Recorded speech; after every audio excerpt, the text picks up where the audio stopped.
একটি গাড়ির চাকা প্রতি মিনিটে 12 বার ঘুরে। আমরা একটা তথ্য পেয়ে গেছি, এটা দ্বারা এখন আমাদের অঙ্ক করতে হবে।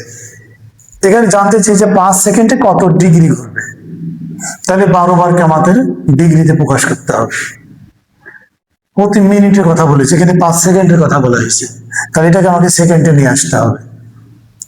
আমরা এমনও করতে পারি, এখানে আমরা 5 সেকেন্ডে কতবার ঘুরে সেটা বের করতে পারি, তারপরে সেটাকে আমরা ডিগ্রিতে নিয়ে আসতে পারি।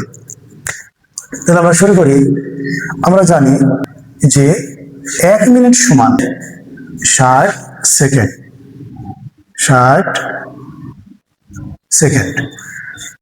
তাহলে 60 সেকেন্ডে ঘুরে 12 বার। 60 সেকেন্ডে ঘুরে 12 বার। অর্থাৎ 1 সেকেন্ডে ঘুরে, তাহলে 12 ভাগ 60 বার। এবার বলছে কি 5 সেকেন্ডে তাহলে কতবার ঘুরে আমরা বের করে নিই। তাহলে 5 সেকেন্ডে ঘুরে, তাহলে অবশ্যই বেশি হবে, বেশি হলে গুণ হয়ে যাবে, আর নিচে 60। তাহলে 5 12 60, নিচে 60, তাহলে কত হলো 1। তাহলে 5 সেকেন্ডে একবার ঘুরে। আমাকে এখন জানতে হবে যে একটা চাকা একবার যদি ঘুরে তাহলে সে কত ডিগ্রি ঘুরে। আমরা যদি এখানে একটা বৃত্ত চিন্তা করি,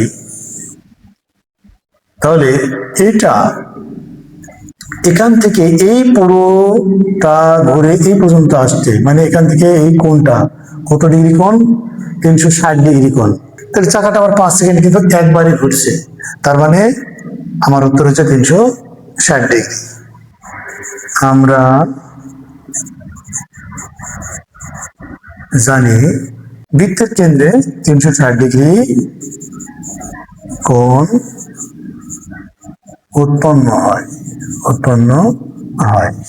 তাহলে আমরা চাকাটি আমাদের কি বৃত্তাকার, তাহলে চাকাটি একবার ঘুরে আসলে উৎপন্ন কোণের পরিমাণ হবে 360 ডিগ্রি। অতএব চাকাটি 5 সেকেন্ডে 360 ডিগ্রি ঘুরে। অতএব চাকাটি 5 সেকেন্ডে 360 ডিগ্রি ঘরে।